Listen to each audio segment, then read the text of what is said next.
Hello everyone, this is doctor Shashidhar. ఈరోజు bleeding ప్రెగ్నెన్సీలోనే bleeding అయిన కేసు గురించి మీకు వివరించదలుచుకున్నాను. సో నార్మల్గానే బ్లీడింగ్ కేసు అంటే మన అందరం చాలా హోమియో డాక్టర్లుగా చాలా భయపడతాం. అలాంటిది ప్రెగ్నెన్సీలో బ్లీడింగ్ అంటే ఇంకా చాలా రిస్క్ ఎక్కువగా ఉంటుంది. సో ఎందుకులే మనకి రిస్క్ అనేసి కేసులు మనం పంపించేస్తూ ఉంటాం యూజువల్గా. బట్ ఈ కేసు మాత్రం పేషెంట్ ఎవరైతే ఉన్నారో ఖచ్చితంగా హోమియోలోనే మేము ట్రీట్మెంట్ చేయించుకుంటాము ప్రెగ్నెన్సీ బిగినింగ్ నుంచి ప్రెగ్నెన్సీ ఎండింగ్ వరకు అని వాళ్ళు చాలా స్ట్రాంగ్గా డిసైడ్ అయ్యి ట్రీట్మెంట్కి వచ్చిన కేసు. సో ఆవిడకి సెకండ్ మంత్లో పేషెంట్కి ఏం జరిగిందంటే సడన్గా బ్లీడింగ్ స్టార్ట్ అయింది. బ్లీడింగ్తో పాటుగా విపరీతమైన pain in left ovary. So left ఓవరీలోని విపరీతమైన పెయిన్, దాంతోపాటుగా బ్లీడింగ్ కూడా అయిపోతూ ఉంది. So this is second month కాబట్టి నేను అనుకున్నది ఏంటంటే సెకండ్ మంత్లో అబార్షన్ అయిపోతుందేమో అని ఒక డౌట్ వచ్చి సెకండ్ మంత్ అబార్షన్ అని చూసి even though pain left ovary నుంచి వచ్చినా కానీ ఎపిస్ మెల్ఫికాని వేయడం జరిగిందనమాట. బట్ ఎపిస్ మెల్ఫికాని వేసినా కానీ మినిమం కూడా చేంజ్ అయితే రాలేదు. ఆ పెయిన్ అలానే తీవ్రమైన పెయిన్ ఉంది, దాంతోపాటుగా బ్లీడింగ్ కూడా అవుతూ ఉందన్నమాట. సో నాకు అర్థం కాలేదు, ఏంటి ఏమైనా అబార్షన్ అయిపోయిందా అవ్వలేదా, అదొక పెద్ద కన్ఫ్యూజన్లో ఉన్నానమాట. సో ఓకే, మనం ఓ పని చేద్దామనేసి అల్ట్రాసౌండ్ స్కాన్కి పంపించాను.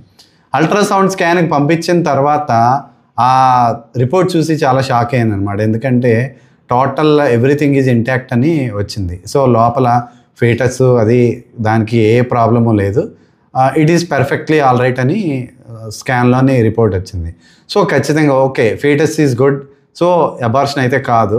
సో దీనికి మనం ఏం చేయాలి, ఏ మందులు వేయాలి అన్నది ఒక పెద్ద క్వశ్చన్ మార్క్. సో దీని రెమెడీస్ని ప్రిస్క్రైబ్ చేసే ముందు, ఈ నెక్స్ట్ ఫేజ్లో రెమెడీస్ని ప్రిస్క్రైబ్ చేసే ముందు ఆ పేషెంట్ యొక్క ఫ్యామిలీ హిస్టరీని కూడా మనం కన్సిడరేషన్లోకి తీసుకోవాలి. ఎందుకంటే పేషెంట్ మదర్ ఎవరైతే ఉన్నారో పేషెంట్ మదర్కి ఈ సఫరింగ్ ఫ్రమ్ సివియర్ సయాటికాతో సఫర్ అవుతూ ఉన్నారు.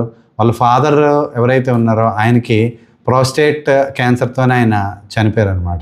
సో ఈ రెండు కండిషన్స్ మోర్ ప్రామినెంట్గా ఫ్యామిలీలోని బాగా క్లియర్ కట్గా కనిపిస్తూ ఉన్నాయి. సో ఈ పేషెంట్కి ఇప్పుడు మనం ఏ మందు ఇవ్వాలి అన్నదానికి ఈ ఫ్యామిలీ హిస్టరీకి కూడా ఖచ్చితమైన లింక్ ఉంది. అదేంటో మీకు చెప్తాను, చూడండి.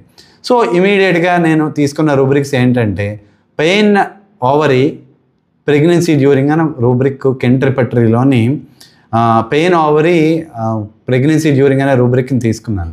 ఆ రూబ్రిక్ని తీసుకుంటే అందులోనే మనకి 3 రెమెడీస్ ఉన్నాయి. ఏంటంటే అవి క్యాలిఫాస్, పోడోఫైలం అండ్ గ్జాంథోక్సైలం, ఈ 3 రెమెడీస్ ఉన్నాయి. అది కాకుండా నెక్స్ట్ మనకి పెయిన్ ఓవరీస్ లెఫ్ట్ కూడా ఆ రూబ్రిక్ని కూడా కన్సిడరేషన్లోకి తీసుకున్నాను. యాక్చువల్గా ఈ 2 రూబ్రిక్స్ని కన్సిడర్ చేస్తే ఒకే ఒక్క రెమెడీ రెండింటిని కవర్ చేసింది, దట్ ఈస్ క్యాలిఫాస్.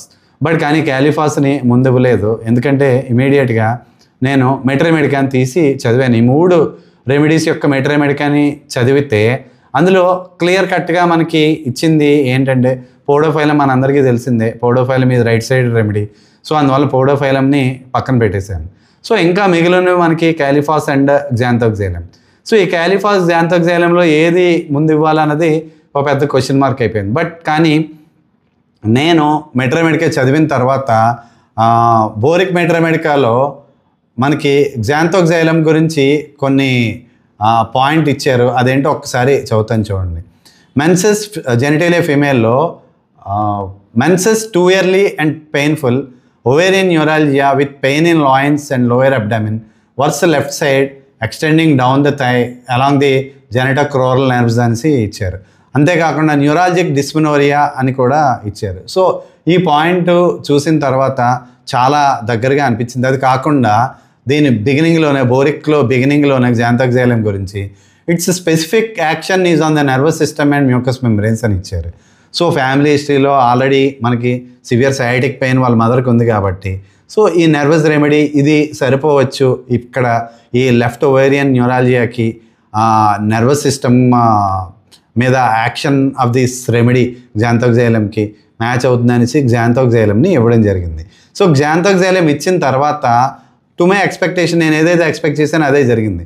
బ్లీడింగ్ అయితే తగ్గింది, పెయిన్ కూడా తగ్గింది, చాలా బెటర్గా ఉందని అనుకున్నాను. 2 డేస్లోనే పెయిన్ బ్లీడింగ్ 2 కూడా తగ్గిపోయి బాగుంది, ఇంక తగ్గిపోయిందని రిలాక్స్ అయిపోయాను.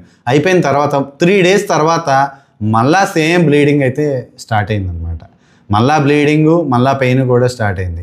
సో ఆ తర్వాత గ్జాంతోగ్జాలియంని తర్వాత హయ్యర్ని ఇవ్వడం జరిగింది. గ్జాంతోగ్జాలియం 200 ఇచ్చాను. 200 ఇస్తే నో చేంజ్, ఏ మార్పు కూడా రాలేదు. సో నాకు అర్థమైంది ఏంటంటే, సో ఆ ఫేజ్ అయిపోయింది. So xanthoxylum will not work.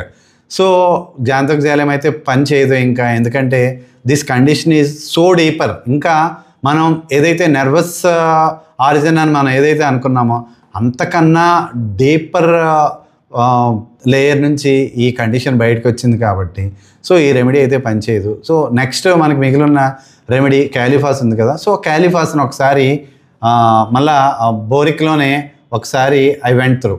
So బోరిక్లోని మళ్ళా క్యాలిఫాస్ని చదివినప్పుడు అందులోని ఫస్ట్ పాయింటే చాలా అద్భుతమైన పాయింట్ ఇచ్చారు. ఏంటంటే one of the greatest nerve remedies అని ఇచ్చారు. So one of the greatest nerve remedies. So ఆ నర్వస్ ఆరిజిన్ ఉన్న కండిషన్స్లోని చాలా అద్భుతమైన రెమెడీ అని చెప్తున్నారు. అదే కాకుండా ఇందులోని మనకి ఇంకొక పాయింట్ ఇచ్చారు. ఏంటంటే remember it in the treatment of suspected malignant tumours అన్నారు. సో మ్యాలిగ్నెంట్ ట్యూమర్స్ సస్పెక్ట్ చేసినప్పుడు కూడా మనకి క్యాలిఫాస్ని రెమెడీ కింద మనకి కన్సిడర్ చేసి చెప్తున్నారు అనమాట. సో నాకు అర్థమైంది ఏంటంటే ఆ ఫ్యామిలీ హిస్టరీలో మదర్కున్న ఆ సయాటికా పెయిన్, ఆ ఫాదర్లో ఉన్న ఆ మ్యాలిగ్నెంట్ టెండెన్సీ, ఆ 2 టెండెన్సీలు కలిపి ఈ పేషెంట్లోని ఈ ఓవేరియన్ న్యూరాలజియా సిమ్టమ్ ఆ 2 కండిషన్స్లోని మిక్స్ అయ్యి ఈ కండిషన్ బయటకు వచ్చిందని నాకు అర్థమైందనమాట. సో ఈ కండిషన్ మనం జాగ్రత్తగా కనుక ట్రీట్ చేస్తే ఆ పేషెంట్లోని మనం ఈ నర్వస్ కండిషన్ను దాంతోపాటుగా ఈ మ్యాలిగ్నెంట్ కండిషన్ని కూడా మనం చాలా అద్భుతంగా మనం రిమూవ్ చేయొచ్చని ఆలోచించి నెక్స్ట్ రెమెడీగా క్యాలిఫాస్ 30ని వేయడం జరిగింది. క్యాలిఫాస్ 30తో మనం ఎక్స్పెక్ట్ చేసినట్టే క్యాలిఫాస్ 30తోని టోటల్గా ఆ ఓవేరియన్ పెయిన్ తగ్గిపోయింది, దాంతోపాటుగా బ్లీడింగ్ కూడా తగ్గిపోయింది. ఫుల్ టర్మ్ ఏ ఇబ్బంది లేకుండా 9 months కూడా టోటల్గా ఏ ఇబ్బంది లేకుండా మదర్కి ప్రెగ్నెన్సీ మొత్తం కంప్లీట్ అయ్యి డెలివరీ కూడా నార్మల్ డెలివరీ అయ్యి అద్భుతమైన ఒక చైల్డ్ బాబుకి ఆవిడ డెలివరీ ఇచ్చిందనమాట. సో మనం దీని నుంచి బాగా అర్థం చేసుకోవాల్సింది ఏంటంటే importance of family history. So family హిస్టరీని కనుక మనం కరెక్ట్గా కన్సిడర్ చేయకపోతే మనం ప్రిస్క్రిప్షన్స్ని ఇవ్వలేం. నాట్ ఓన్లీ దట్, మనం importance of the rubrics. So ఇది మెట్రమెడికా నాలెడ్జ్తో మనం ఖచ్చితంగా ఈ కేసుని అయితే చేయలేం. సో ఇక్కడ క్లియర్ కట్గా ఆ రెపటరైజేషను, ఆ రెపటరీలో ఉన్న రూబ్రిక్స్, వాటి ఇంపార్టెన్స్ కూడా ఈ కేసులోనే మనకు బాగా క్లియర్గా కనిపిస్తూ ఉంది. సో ఇంపార్టెన్స్ ఆఫ్ రూబ్రిక్స్ రెపటరైజేషన్తో మనకి కేసు అక్కడితో అయిపోలేదు. సో అందులో రెపటరైజేషన్ చేసామో, ఒక రెమెడీ వచ్చింది, ఆ రెమెడీని మనం డైరెక్ట్గా ఇచ్చేద్దాం అనుకున్నా కూడా అవ్వదు. ఎందుకంటే దాన్ని మనం మెట్రమెడికాలోని మనం కంపేర్ చేసుకున్న తర్వాత, మెట్రమెడికాలోని మనం చదివిన తర్వాత, సో ఈ కాంబినేషన్ ఆఫ్ రెపటరీ అండ్ మెట్రమెడికా ఈ రెండిటితో కంబైన్డ్గా మనం ఈ కేసుని సక్సెస్ఫుల్గా ట్రీట్ చేయగలిగాం. సో గుర్తుపెట్టుకోండి, ఎప్పుడు కూడా ఏ కేసుని కూడా ఓన్లీ మెట్రమెడికా నాలెడ్జ్తో కానీ లేదా ఓన్లీ రెపటరీ నాలెడ్జ్తో కానీ మనం కేసెస్ని ట్రీట్ చేయలేం. సో రెపటరీని మెట్రమెడికాని రెండింటిని కంబైన్డ్గా యూజ్ చేసినప్పుడు చాలా కేసెస్ని మనం ట్రీట్ చేయొచ్చు. ఓన్లీ మెట్రమెడికా నాలెడ్జ్తోనే అయితే కొన్ని కేసులే చేయగలం, లేదా ఓన్లీ రెపటరీతోనే మనం ట్రీట్ చేయాలనుకుంటే అప్పుడు కూడా కొన్ని కేసులు మాత్రమే చేయగలం.